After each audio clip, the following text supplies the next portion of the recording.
Selon les informations à notre possession ce matin, l'armée de M. Benyamin serait en manque d'hommes. Et les jeunes garçons et les jeunes filles ne sont plus très enclins à être enrôlés dans l'armée. Je dois vous informer que après le 7 octobre 2023, nous avons eu l'information comme quoi 300 000 réservistes ont été enrôlés dans l'armée. 300 000 divisés entre les deux fronts, le Hamas et le sud du Liban, face au Hezbollah.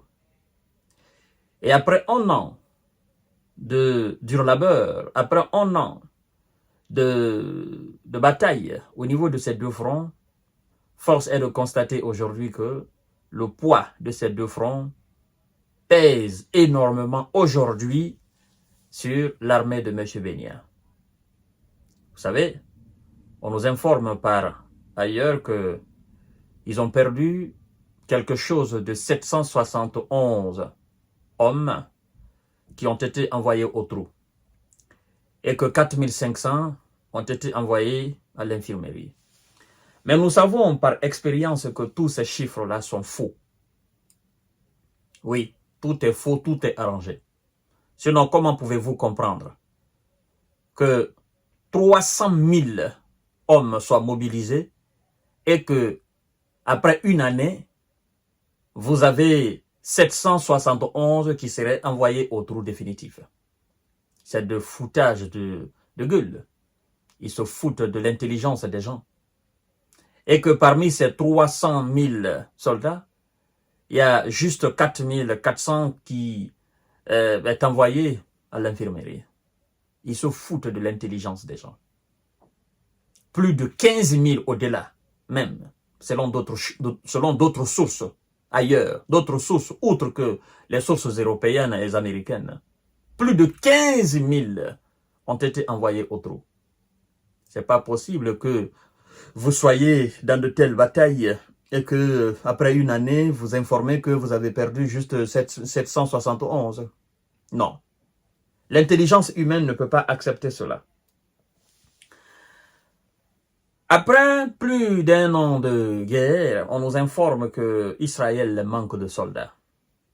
Évidemment, M. Benyamin devrait s'attendre à cela. Réserver, ajouter à tout cela quelques centaines qui ont complètement déposé les armes en disant que les opérations à Gaza n'étaient pas une question liée à l'existence de l'Israël, mais de la pure vengeance. Et eux, ils disent que si il n'y a pas d'accord avec les responsables gazaouites pour effectivement mettre fin à ce carnage-là, et puis penser au retour des otages, qu'ils ne reprendront jamais. D'ailleurs, ils fustigent le gouvernement de M. Benyamin et sa politique guerrière et meurtrière. Mesdames et messieurs, quelques centaines, nous avons eu à épiloguer la fois dernière là-dessus.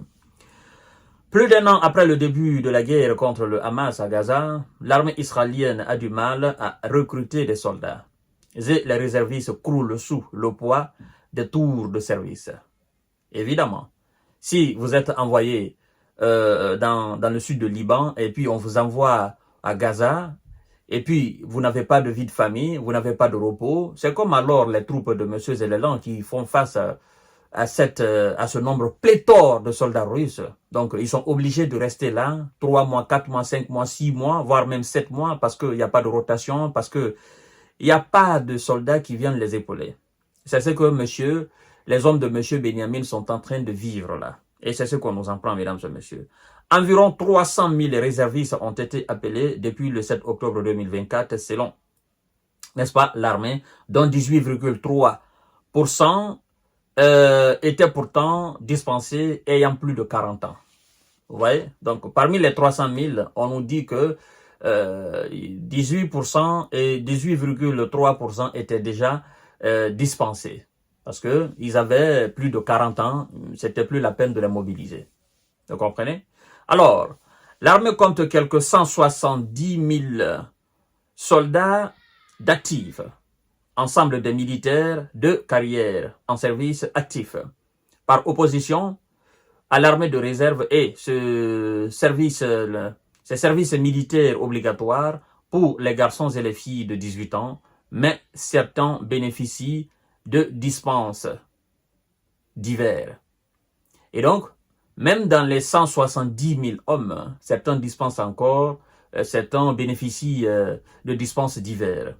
Alors, mesdames et messieurs, vous devez comprendre que M. Benyamin mène sa politique guerrière, effectivement, sur plusieurs fronts, notamment contre le Hamas à Gaza et le Hezbollah au Liban, qui a fait, écoutez bien, hein, qui a fait 771, hein, qui a envoyé 771 personnes au trou définitif et 4500 qui ont été envoyés à l'infirmerie. Nous apprendons. Mais nous savons que tout cela, ce sont des chiffres arrangés. Sinon, on ne peut pas nous dire aujourd'hui que l'armée de M. Benyamin est un manque d'hommes. Et s'ils sont un manque d'hommes, ben qu'ils recrutent, parce qu'il veut continuer sa politique guerrière.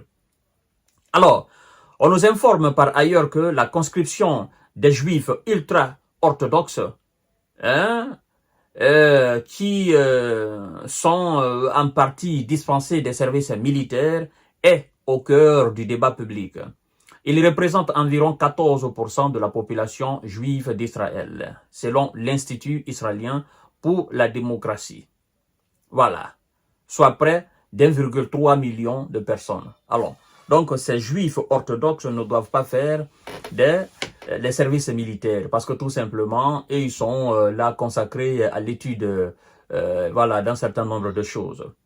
Et donc, on nous informe par extension qu'environ 66 000 hommes en âge de service bénéficient de cette exemption, car ils se consacrent à l'étude des textes sacrés du judaïsme selon l'armée, en vertu d'une règle instaurée à la création d'Israël en 1948. Donc, c'est quelques 66 000 ou quelques 1 million 3, ben, ces juifs orthodoxes, hein, depuis la création de l'Israël, on a dit, bon, vous ne faites pas la guerre, vous ne faites pas l'armée, vous allez vous consacrer uniquement sur les études de textes sacrés du judaïsme. Mais sauf que la réalité a changé aujourd'hui. Parce que les gens disent, bah, écoutez, nous tous, on peut faire la lecture, on peut consacrer notre vie à l'étude de ces textes sacrés. Hein? C'est pas une excuse. Ils sont des êtres humains comme nous autres. Ils n'ont qu'à venir au front.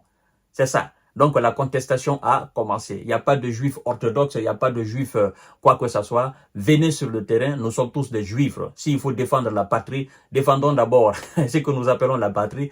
Et puis, bon, s'il n'y a pas de soldats, ben, vous autres qui étudiez les textes sacrés là, vous allez fuir. Ou bien, ben, s'il n'y a pas de défense, vous allez fuir. Donc, venez sur le terrain. Donc, ça commence à chamailler entre eux, mesdames et messieurs. C'est ça.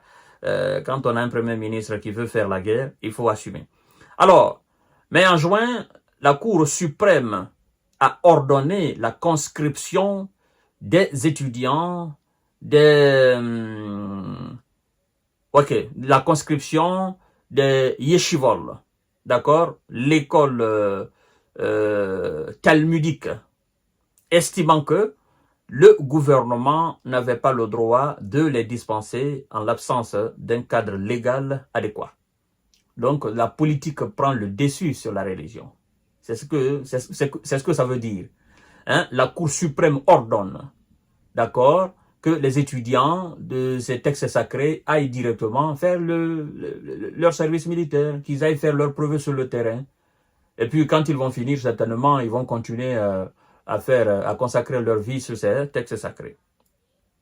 Alors, les partis politiques ultra-orthodoxes, membres clés de la coalition du Premier ministre, M. Benyamin, ont exigé du gouvernement une loi pérennisant cette exemption avant le vote crucial du budget de l'État la fin de l'année. Alors, si le gouvernement de M. Benyamin fait cela, ça veut dire tout simplement qu'il encourage la désertion. Parce que les autres enfants, les autres familles juives qui sont sur le terrain, eux, ils disent, bah, écoutez, nous tous, on peut être des juifs orthodoxes. Ils ne sont pas nés des juifs orthodoxes. D'accord? C'est nous qui avons créé cette histoire-là. Soit ils viennent sur le terrain, ou soit nous autres, on dépose les armes. Donc, mesdames et messieurs, ça commence à chauffer. Monsieur Benyamin, je comprends bien pourquoi il dit qu'il veut faire la paix dorénavant avec les États arabes. En fait, il a compris. Il a compris que ça ne peut pas durer. Si ça continue encore 2 ans, mesdames et messieurs, et parce qu'il sait de toutes les façons que les Gazaouites et au niveau du sud du Liban, ces gens-là ne se fatiguent pas. Il le sait très bien. Il sait très bien que ces gens-là, à chaque moment, il y a des gens qui viennent gonfler leur langue. Il sait très bien. Ils veulent passer par des intimidations. Oh, nous les avons fait ceci, nous les avons neutralisés pour que ces gens-là se démoralisent. Mais eux, ils ont compris la politique de M. Bénia. Ils disent non, non, non, nous allons tirer cette histoire-là jusqu'à la fin. Oui, jusqu'au dernier Gazaouite ou jusqu'au dernier du Hezbo. Nous allons tirer ça au clair. On va régler la question là une fois pour toutes. Et soit on y va ou soit on n'y va pas. Ben, on ira. Monsieur Bénia pensait que non, nous allons faire ça à 1 semaine et puis 2 semaines, c'est fini. Mais non, non, non, non, non, non. C'est comme monsieur Biden. Biden pensait que face à la Russie, il allait régler la question à 1 semaine. Mais non. Et aujourd'hui, il se trouve près de 3 ans maintenant. Et c'est ce que monsieur Bénia ne veut pas faire. Voilà, c'est pourquoi il fait des raids, machin, machin, pour effrayer les gens. Mais non, ils disent non, non, non, non. Nous allons continuer sur le sol. Non, les gars, descendez, nous allons continuer sur le sol.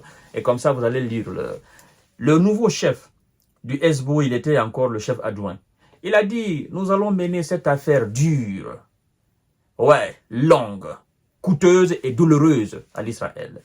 Et l'Israël est en train de sentir la douleur. Ça commence à être très coûteuse pour l'Israël. Et voilà, je vous ai dit la fois dernière, ça commence à gronder dans les garnisons.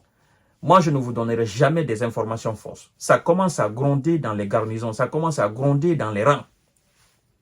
Les gens ne sont plus d'accord avec M. Bénia. Mais l'avenir nous dira. Je vous donne rendez-vous tout à l'heure.